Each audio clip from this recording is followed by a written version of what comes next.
नाजरीन, अल्लाह ने गधे को क्यों पैदा फरमाया? गधा हलाल था मगर कब हराम हुआ?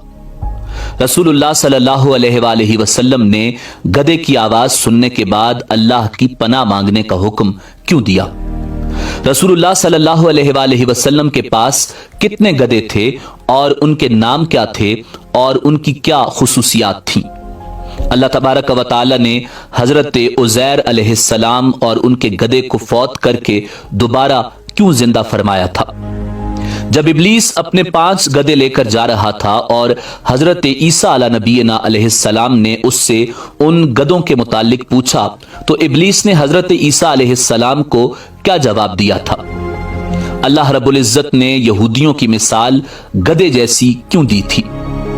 हजरत ईसा अला नबीना अलैहिस्सलाम बैतुल मुकद्दस में दाखिल होते वक्त गधे पर क्यों सवार हुए थे? और अगर कोई शख्स गधे को अपने ख्वाब में देखे तो उसकी क्या ताबीर होगी? अमरीकी डेमोक्रेटिक पार्टी का इंतखाबी निशान गधा क्यों है? यही हमारी आज की वीडियो का मौजू होगा और आज हम आपको गधे की मुनफरिद मालूमात और हैरान कुन हकायक बताएंगे।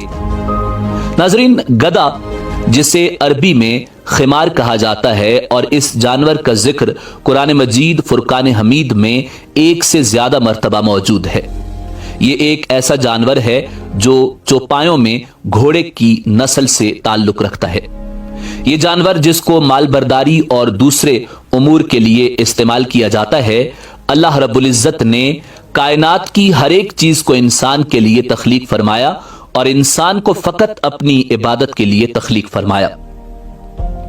अल्लाह ने इंसान को अशरफुल मखलूकात बनाया है और इंसान को यह शर्फ अता फरमाया है कि हर एक चीज इंसान के ताबे कर दी है और अल्लाह तबारक व तआला के गधे की तख्लीक फरमाने में भी यही हिकमत पोशीदा है ताकि इंसान इससे बार बरदारी का काम ले सके और इस पर सवारी कर सके, जिस तरह के अल्लाह तबारक व तआला सूरह नहल की आयत नंबर 5 में इरशाद फरमाता है, उसी ने चौपाए पैदा किए जिसमें तुम्हारे लिए गर्म लिबास हैं और बहुत नफा है और बाज तुम्हारे खाने के काम आते हैं।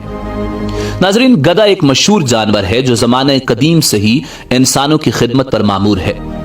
रसूल कायनात इमामुल अंबिया जनाब मुहम्मदुर रसूलुल्लाह सल्लल्लाहु अलैहि वसल्लम ने जंग खैबर के मौका पर पालतू गधे के गोश्त को हराम करार दिया था। आइम्मा सल्फ खल्फ और जुमला उलमा का पालतू गधे के गोश्त की हुर्मत पर इज्मा है। नाजरीन, हजरत जाबिर बिन अब्दुल्ला रजी अल्लाह तआला अन्हु से रिवायत है कि रसूलुल्लाह सल्लल्लाहु अलैहि वसल्लम ने घरेलू गधे के गोश्त से मना कर दिया और घोड़े के गोश्त की इजाजत दी। अब्दुल्ला बिन अबी उफ़ा रजी अल्लाह तआला अन्हु फरमाते हैं, जंग खैबर की रातों में हम भूख के शिकार हो गए। जब खैबर की जंग का दिन आया तो हम पालतू गधों पर टूट पड़े। जब हमारी हांडियों में गोश्त उबलने लगा तो ऐलान करने वाले ने यह ऐलान किया कि हांडियां उलट दो, पालतू गधों के गोश्त में से कुछ भी न खाओ। अबू सालबा रजी अल्लाह तआला अन्हु फरमाते हैं कि रसूलुल्लाह सल्लल्लाहु अलैहि वसल्लम ने घरेलू गधे का गोश्त हराम करार दिया है। नाज़रीन, ग़ज़वा खैबर से पहले गधा हलाल था और इसे खाने की इजाजत थी, मगर ग़ज़वा खैबर के दिन रसूल कायनात इमामुल अंबिया जनाब मुहम्मदुर रसूलुल्लाह सल्लल्लाहु अलैहि वसल्लम ने पालतू गधे का गोश्त खाने से मना कर दिया। गधे की जिंदगी तकरीबन 40 से 45 साल तक होती है। गधा इंसान का पुराना रफीक है। इस जानवर को यह शर्फ भी हासिल है कि इस जानवर पर अंबिया ने सवारी की है। अल्लाह के पैगंबर हजरत मूसा अलैहिस्सलाम और हजरत उज़ैर अलैहिस्सलाम, हजरत ईसा अलैहिस्सलाम और नबी आखिरुज़्ज़मा हजरत मोहम्मद मुस्तफ़ा सल्लल्लाहु अलैहि वसल्लम ने भी इस जानवर पर सवारी की। हजरत अबू हुरैरा रजी अल्लाह तआला अन्हु फरमाते हैं कि जनाब मुहम्मदुर रसूलुल्लाह सल्लल्लाहु अलैहि वसल्लम ने फरमाया, जब तुम गधे की आवाज सुनो तो अल्लाह ताला की पनाह तलब करो, क्योंकि गधा शैतान को देखकर चिल्लाता है। नाजरीन, दराज गोश यानी गधा अंबिया और रसूलों की सवारी है और रसूलुल्लाह सल्लल्लाहु अलैहि वसल्लम की मिल्कियत में भी गधे थे। एक औफैर जो कि मुक़ावकिस ने आप सल्लल्लाहु अलैहि वसल्लम को तोहफे में भेजा और दूसरे का नाम याफूर था। याफूर नामी गधा आप सल्लल्लाहु अलैहि वसल्लम को खैबर में मिला था।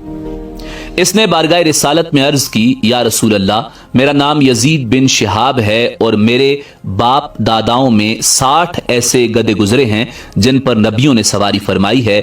आप भी अल्लाह के नबी हैं, लिहाजा मेरी तमन्ना है कि आपके बाद दूसरा कोई मेरी पुश्त पर न बैठे। याफूर की ये तमन्ना इस तरह पूरी हुई कि विसाल अक़दस के बाद याफूर शिद्दत गम से निढाल होकर एक कुएं में गिर पड़ा और फौरन ही मौत से हमकिनार हो गया। यह भी रिवायत है कि सरकार मदीना सल्लल्लाहु अलैहि वसल्लम